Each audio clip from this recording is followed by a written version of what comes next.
सिद्धों की आराधना का समय हमारे जीवन में आया है और मैं अक्सर कहता हूँ हमेशा कि सिद्धों की अर्चना ही नहीं, सिद्ध शिला की भूमि का शिलान्यास का समय आया है।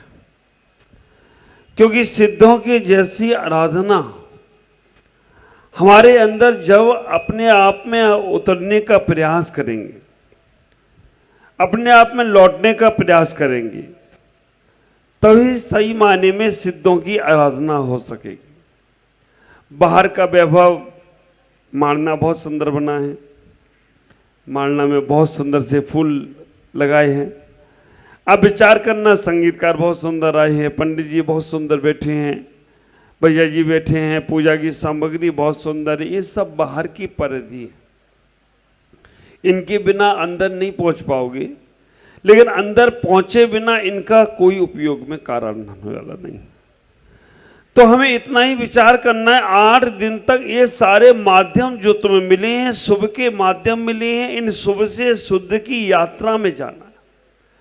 शुभ से शुद्ध की यात्रा में जाने का तात्पर्य इतना ही होगा कि जितना परिणामों में निर्मलता है, जितना भावों में निर्मलता है, ख्याल करना, अगर आपके परिणामों में और भावों में निर्मलता आ गई एक क्षण को भी, तो समझना कि तुमने सही मायने में सिद्धों की आराधना कर ली। अन्यथा तो हमारी पूजाएं वर्षों से चली आ रही हैं और वर्षों तक चलती भी रहेंगी। अनादिकाल से हम पूजा करते आ रहे हैं। आचार्यों ने और मनीषियों ज्ञानियों ने यहां तक कह दिया कि जो तुमने पूजाओं की सामग्रियां चढ़ाई हैं, अगर उन सामग्रियों को एकत्रित किया जाए तो सुमेरु पर्वत जो 1 लाख योजन का है वो भी छोटा पड़ जाए। और भी और आचार्य कहते हैं कि अगर तुम्हारे भगवान के अभिषेक का जल एकत्रित किया जाए तो प्रशांत महासागर भी छोटा पड़ जाएगा, इतना जल चढ़ा चुके हो तुम। लेकिन इतने के बाद भी अपने आप तक लौट क्यों नहीं पाए? कारण कि हम बाहर के आकर्षणों में इतनी ज्यादा आकर्षित हो जाते हैं, बाहर की उपलब्धियों में इतने ज्यादा प्रभावित हो जाते हैं कि अंतरंग को छू ही नहीं पाते हैं, लौट के चले जाते हैं। ख्याल करो, हमें अपने जीवन में एक एक क्षण को शुद्ध और शुद्ध से विशुद्ध की ओर लेकर जाना है। तन की शुद्धि भी जरूरी है और मन की शुद्धि भी जरूरी है। बहिरंग परिग्रह को भी छोड़ना जरूरी है और अंतरंग परिग्रह को भी छोड़ना जरूरी है। बाहिरंग की व्यवस्था बनाना भी जरूरी है और अंतरंग की व्यवस्था बनाना भी जरूरी है। बाहर की दुनिया को देखना भी जरूरी है, लेकिन अंतरंग की दुनिया के लिए कि ये छोड़ना है और वो पाना है। तो 8 दिनों के अंदर इतना बड़ा सौभाग्य और इतना बड़ा पुण्य आप सबके पास आया है, शुभ का समय आया है। ये सारी क्रियाएं शुभोपयोग की क्रियाएं हैं और शुभोपयोग की क्रियाएं बहुत जरूरी हैं, क्योंकि जिससे हम शुद्ध की ओर जा सकते हैं। सिद्धों की आराधना का समय इस शाश्वत समय में हमेशा कहता हूं, सुबह भी मैंने कहा था और बाद में भी कहता हूं कि हमेशा महावीर जयंती, दीपावली, रक्षाबंधन, ये सारे पर्व घटनाक्रम पर्व हैं। एक घटनाएं घटी और हमने मनाना शुरू किया। 2 ही पर्व हैं जो अनादि आनिधन जैसे पर्व हैं। आप विचार करके रखना, महावीर जयंती हम यहाँ भरत क्षेत्र में मना रहे हैं, विदेश क्षेत्र में मनाने वाला कोई नहीं है उनको। महावीर जयंती हम यहाँ पर दीपावली मना रहे हैं, विदेश क्षेत्र में कोई नहीं मना रहा है। आप विचार कर, अब विदेश क्षेत्र के भगवान के कल्याणक हम नहीं मना रहे। हम भी बड़े होशियार हैं, हमने कि जो हमारे यहाँ जन्म लिए उन्हीं के मनाएंगे हम विदेश क्षेत्र वालों के नहीं मनाते, विदेश क्षेत्र वाले हमारे नहीं मनाते। लेकिन ये अष्टांग का पर्व और पर्युषण पर्व एक ऐसे पर्व है, चाहे हम हों और चाहे विदेश क्षेत्र वाले हों, चाहे चौथा काल हो चाहे पंचम काल हो, ये तो मनाते हैं और मनाते ही रहेंगे। ये शाश्वत पर्व है। इसलिए विचार करके रखना, ऐसा नहीं है कि अष्टांग का पर्व हमारे यहाँ है, अभी विदेश क्षेत्र में नहीं चल रहा हो, वहां पे भी विदेश क्षेत्र में चल रहा होगा। लोग वहां पे साक्षात तीर्थंकरों के समोसल में बैठकर ऐसे ही देवी देवता वहां पर भी पूजा कर रहे होंगे और बाहर से अलावा नंदीश्वर द्वीप में पूजा कर रहे हैं। नंदीश्वर द्वीप की भक्ति जरूर पढ़ना एक बार, आज रोज पढ़ना। आप विचार करके रखना, नंदीश्वर द्वीप की भक्ति में इतना ही कह दिया गया कि स्वर्ग के सौद्रमेंद्र, भवनवासी, व्यंतरवासी, ज्योतिष और वैमानिक देव, ख्याल करके रखना ये सारे 2 देव तो 3 देव तो नीचे ही है, भवनवासी और व्यंतर तो अधोलोक में भी है, ज्योतिष लोक, ज्योतिष देव मध्यलोक में है और वैमानिक देव जो स्वर्ग में है वो भी स्वर्ग से उतरकर मध्यलोक में आ गए हैं। और विश्वास नहीं हो तो देख लो, इतने सारे देव बैठे हैं, ये सारे के सारे देव बनकर ही आए हैं, क्योंकि मेघराज जब ऊपर से बरसे ना तो आप विचार करके रखना, वो कह रहे कि मेरे खानदान के कुछ सौद्रमिंद बने हैं, कुछ कुबेर बने हैं, कुछ यज्ञ नायक बने हैं, कुछ चक्रवर्ती बने हैं, और उनको शुद्ध कर दे तो वो ऊपर से भी बरस गए। विचार करना, हमें इतना ही ख्याल करके रखना, ये भाव दशा में शुभ से शुद्ध की ओर जाना है तो तन की शुद्धि कैसे होगी?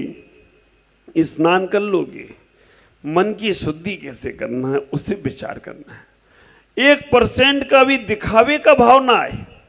हाँ, और दिखावे का भाव कब आएगा? जैसे कैमरा घूमेगा वैसे दिखावे का भाव आएगा, वैसे फोटो खिंचाने का भाव आएगा।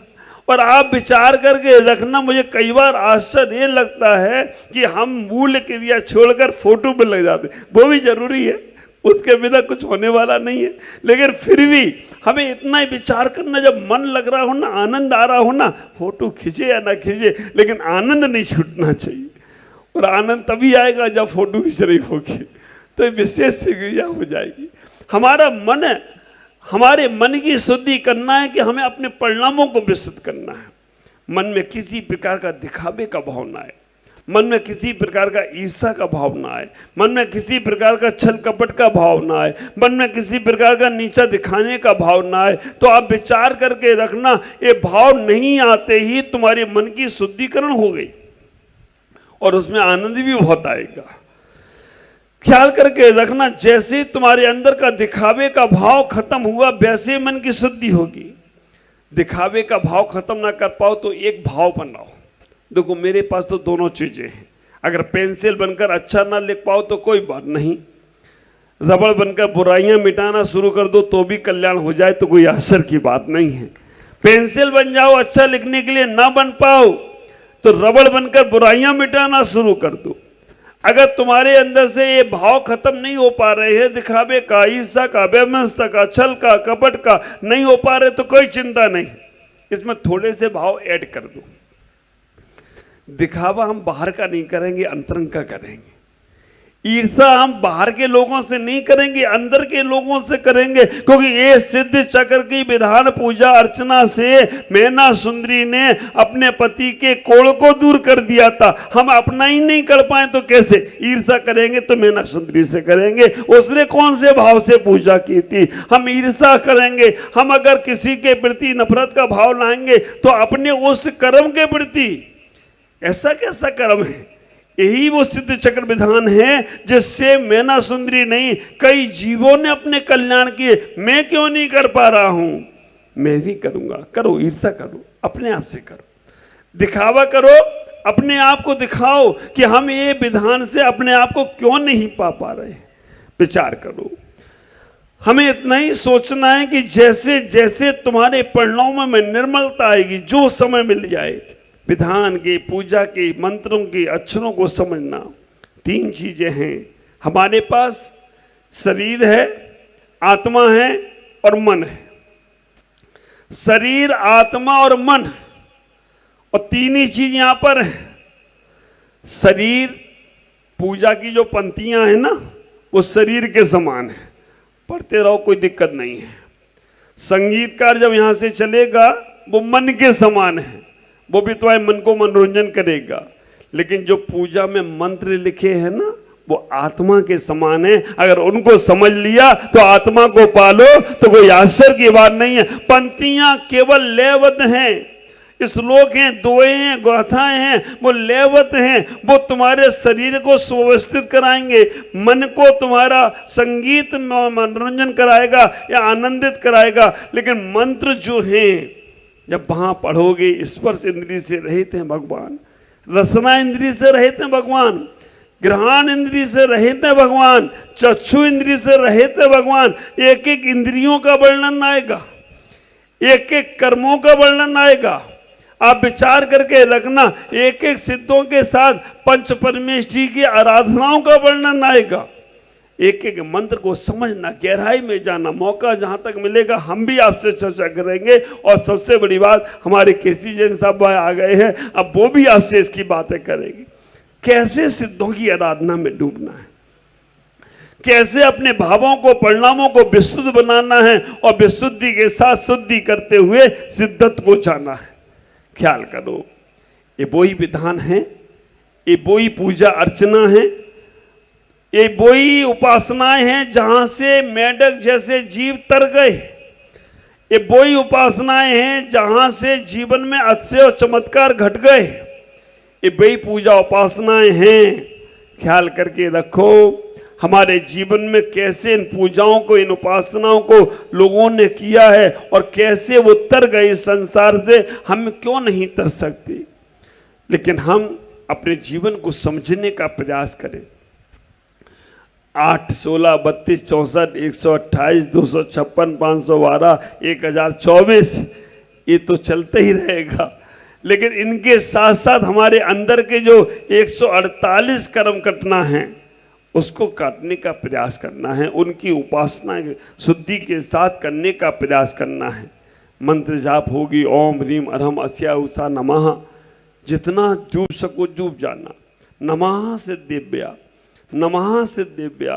तीर्थंकर भगवान ओम भी नहीं बोलते हैं, नमः सिद्धिव्या, नमः सिद्धिव्या, क्योंकि हमारी आत्मा को सिद्धों को प्राप्त करना है। और एक ही ऐसे सिद्ध भगवान हैं जिनका मंत्र जाप अरिहंत भी दीक्षा ले जो, तो वो भी। और आप विचार करना, सिद्ध भी अगर दीक्षा लेते हैं ना, सिद्ध भगवान जब तीर्थंकर अवस्था में होते हैं, अरिहंत अवस्था में होते हैं, किसी को नमस्कार नहीं करते, लेकिन नमः सिद्धिव्या वो भी बोलते हैं।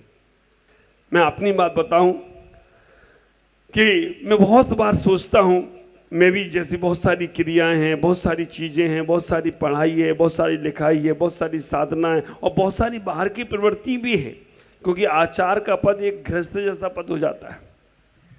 आचार बनना कोई बच्चों की बात नहीं है, है ना। जो तुम आचार पकाते हो ना, उसे भी सरना पकड़ना पड़ता है, उसे भी आचार को बनाने के लिए कितने ठटकर्म करना पड़ते हैं, और ये आचार को भी ऐसे ही करना पड़ता है।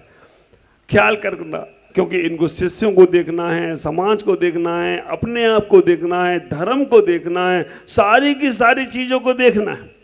तो कई बार ये सोचता हूँ मैं कि भगवान, ये सब देख तो रहा हूँ, सारी चीज़ें तो देख रहा हूँ, लेकिन कितना इसमें कम कर सकता हूँ, कितना इससे बच सकता हूँ, कितना मैं शिष्यों को दीक्षा तो दे दी है, लेकिन कितनी जिम्मेदारियां इनको इनकी सौंप दूं, मैं फ्री हो जाऊं। मैं अध्ययन तो कर रहा हूं, अध्ययन करने में कितना अध्ययन में अपने अंदर उतार सकता हूं। मैंने पंडित जी से कहा, कैलाश चंद जी से, कि 8 दिन तो हमें समय दे दो। और वास्तव में रियल में कलकत्ता आने के पहले हमारा इनका वायदा हो गया था, महाराज कलकत्ता पूरा समय देंगे। लेकिन एक खुशी है कि 8 दिन का गृह त्याग करके आज मेरे पास बैठ गए हुआ, तो कोई आश्चर्य की बात नहीं है। और 8 दिन स्वाध्याय, 4 बार स्वाध्याय चलेगा। पुनंदीश्वर द्वीप में इंद्र इंद्राणी 4 बार पूजा करेंगे, सुबह दोपहर शाम और रात्रि। और रात्रि मतलब रात्रि में भी वहां पूजा होने वाली है। या तो कर लो तो 12 बज जाएंगे, करना भी नहीं, वही हो। या और रात्रि स्वाध्याय होने वाला है। तो हमें इतना ही विचार करना है, हम जैसे मौका मिले परिणामों को शुद्ध करें, विशुद्धि भाव रखें, निर्मल भाव रखें। अगर वो ना रख पाए तो कितना ख्याल करूं, 24 घंटे का मौन ना रख पाओ तो इतना ख्याल करूं, जहां विवाद की स्थिति बने वहां मौन हो जाना, जहां लगे कि उलझने वाला काम है वहां से सुलझ जाना, जहां लगे कि हम बाहर की प्रवृत्ति में फंस सकेंगे वहां से बच जाना। तुम्हारा कल्याण स्वतः होने लगेगा। इतना ही ख्याल करो, ये मौका बार बार नहीं मिलता है। नंदीश्वर सिद्ध शक्ति की आराधना, सिद्धों की आराधना, सिद्धों का शिलान्यास, सिद्ध भूमि का शिलान्यास हम अपने आप के परिणामों की विशुद्धि से करने का प्रयास करेंगे। जितना जितना भाव में हमसे जो बच सकते हैं अशुभ प्रवृत्ति से, उतना, और शुभ प्रवृत्ति का मौका आए तो बस लूट लेना लाभ। विजय भाई ने लूट लिया। सिद्ध चक्र में हम इंद्रदानी नहीं बन पाए, कोई बात नहीं। सबसे पहले सौद्र में नहीं बन पाए, कोई बात नहीं। शांति धारा करके हम पुनः लूटेंगे, और पहली दिन की पहली शांति धारा का सौभाग्य ले लिया। और कब हमारे पास कल शाम को खबर आई, आकर मुझको कमल जी या अरुण बोले कि भाई केसी जैन साहब का फोन आया है कि महाराज श्रावक श्रेष्ठी बनना है। हमने वो तो श्रावक श्रेष्ठी हैं, लेकिन बुला लो उनको, कोई बात नहीं। श्रावक श्रेष्ठी बनकर वो भी आज का पुण्य लूट लिए।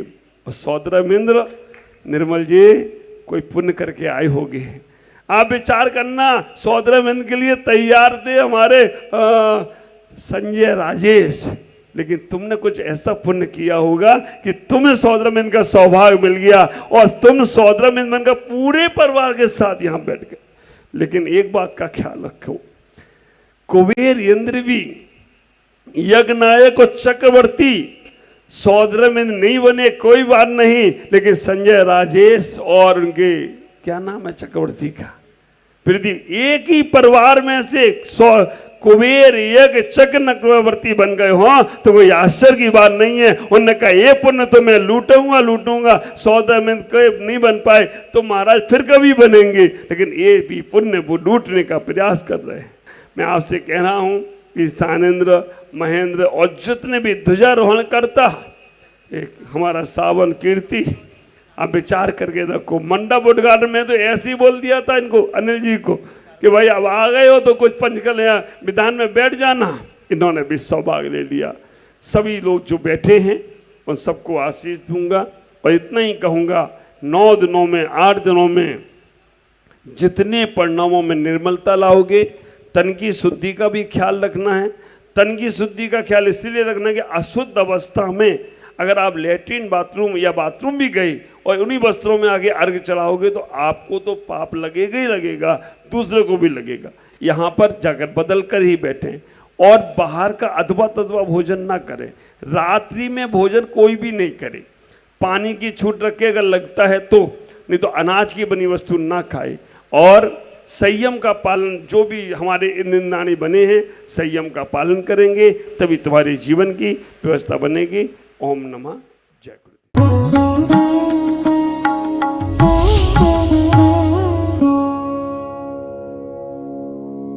ज्ञान एवं संस्कार का अद्वितीय संगम, मुनि प्रमुख सागर जैन पब्लिक स्कूल, उत्तर प्रदेश प्रांत के जिला इटावा की पुण्य भूमि कुनेरा में परम पूज्य पुष्पगिरी तीर्थ प्रणेता आचार्य श्री 108 पुष्पदंत सागर जी महाराज के मंगल आशीर्वाद एवं परम पूज्य भारत गौरव आचार्य श्री 108 प्रमुख सागर जी महाराज की पावन प्रेरणा से स्थापित मुनि प्रमुख सागर जैन पब्लिक स्कूल, जहां भावी पीढ़ी को न केवल लौकिक शिक्षा प्रदान की जा रही है, बल्कि भारतीय संस्कृति और उत्तम संस्कार भी प्रदान किए जा रहे हैं। यही शिक्षा समाज में जागरूकता, नैतिकता और समता का भाव जागृत कर रही है, तो वहीं ये संस्थान भविष्य का मार्गदर्शक बनकर एक सशक्त समाज के निर्माण में सहायक सिद्ध हो रहा है। इसके अलावा कक्षा 8वीं तक की शिक्षा प्रदान करने वाले इस स्कूल में पूज्य गुरुवर की अनुमति से अब कक्षा 12वीं तक के विद्यार्थी भी लाभान्वित हो सकेंगे। अब ये विद्यालय कक्षा 8वीं से 12वीं तक प्रारंभ होने जा रहा है, अतः निर्माण कार्य के शीघ्र आरंभ हेतु सधर्मी बंधुजन अपना अपना धर्म योगदान देकर इस पुण्य कार्य में सहभागी बने और अनंत कालीन धर्म लाभ अर्जित करें। अधिक जानकारी एवं सहयोग हेतु संपर्क करें छुलक Shri Paramanand Sagar ji, Anand Baba, Shri Chhavi Sethi, Dimapur, mobile number 9436003664, Shri Rajesh Elani, Dimapur, mobile number 9346666666, Sangeeta Jain, Etawah, mobile number 9897795058, Shri Mithun Jain, Etawah, mobile number 7300726318 एवं 9411989700। बैंक डिटेल्स, बैंक का नाम बंधन बैंक, खाता संख्या 1022000048325668, IFSC कोड BDBL 002101, खाता नाम श्री दिगंबर जैन आचार्य प्रमुख सागर सेवा ट्रस्ट।